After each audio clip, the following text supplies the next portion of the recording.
President Joe Biden reversing a long-standing U.S. policy involving the war in Ukraine. Biden now going to allow Ukrainian forces to use long-range U.S. weapons inside of Russia for the very first time. CNN's Kevin Liptak is traveling with the president in Brazil. Kevin, what more are you learning?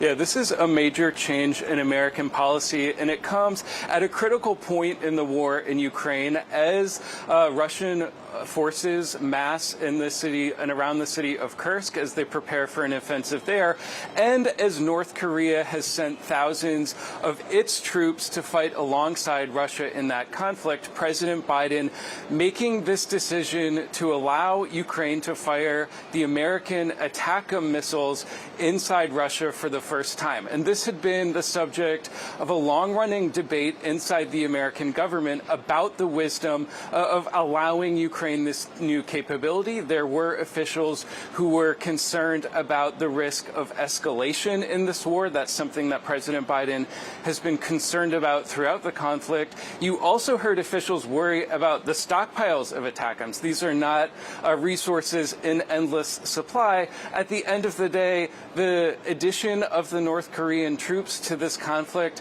certainly has created a new sense of concern in Washington about where this war could be headed. It's a subject of conversation that President Biden has had throughout his trip this week in South America. He discussed it earlier in Lima, Peru, with the leaders of Japan and South Korea. He also discussed it yesterday with the Chinese President Xi Jinping, trying to apply pressure on Beijing, to apply pressure on its largest, or on North Korea, which is China's largest trading partner, to try and convince Kim Jong-un that this was a mistake and that it could put his own troops at risk. But now this decision, I think, certainly for American officials, they do hope that it could help turn the tide in this conflict, but also send a signal to countries like North Korea that it sends its troops into this war at their own peril. Frederica. All right, Kevin Liptak, let us know when you know more. Thank you so much. Joining me right now is CNN military analyst Colonel Cedric Leighton. Colonel, great to see you. So first off, explain what these missiles are all about, this Army Tactical Missile System, or sometimes referred to as ATACMS. Talk to me about what they are, their capability, and why this is a potential turning point. Yeah, Frederica, the MGM-140A ATACMS, as you mentioned, the Army Tactical Missile System, has a range of around 180 to 190 miles. And what it can do is it can attack things like ammunition depots, troop concentrations, logistical centers, all of those kinds of things that could resupply a front line. So what the purpose of this is, from the Biden administration standpoint, is to actually make it possible for the Ukrainians to prevent the Russians and the North Koreans from attacking the Ukrainian concentrations in Kursk, which is the territory of Russia that Ukraine has occupied since August. So these missiles are designed to go in and to take out those kinds of things like those logistics installations that I described. And they're designed to do this in a very efficient, very lethal manner. And it's one of the most lethal weapons that the U.S. has in its arsenal. And if the Ukrainians can use it the same way that the U.S. would use it in a similar situation, then it could very much change the way in which the war is being fought right now. So would there be conditions attached? Might the U.S. have said, okay, we give the green light to use these, but they do have to be logistical locations, like you just mentioned, logistical Russian, targets. Would there be any further guidance from the U.S. on how and what the conditions are in which to use these? Yeah, I'm certain there is further guidance from the Biden administration to the Ukrainians on this. What they will probably say is that you can only attack those installations that are supplying the war effort against you in Ukraine or in Kursk in this particular instance. So the idea would be, Frederica, that they would go in and they would give them a list of targets that they can hit.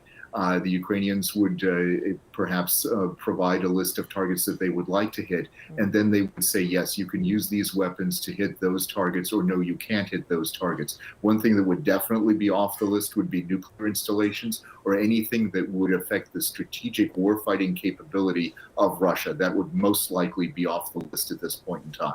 And then how much of this is also in response to North Korean troops being in Russia and potentially assisting in this war in Ukraine?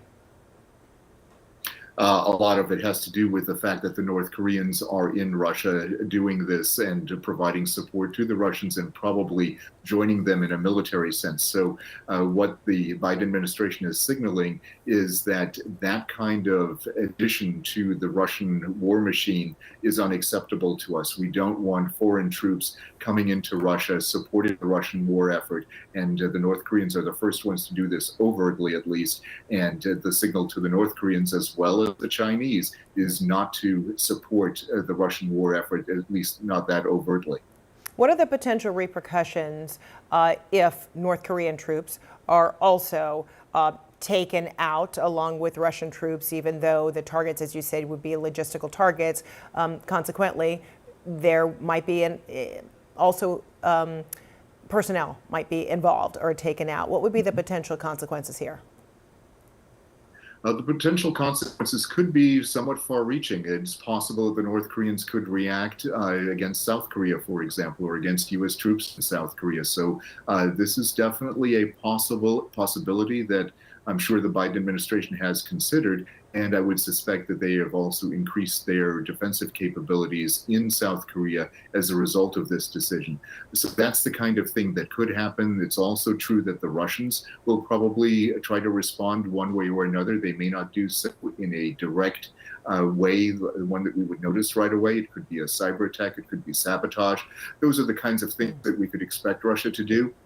But we would hope that they would not escalate to a point of no return.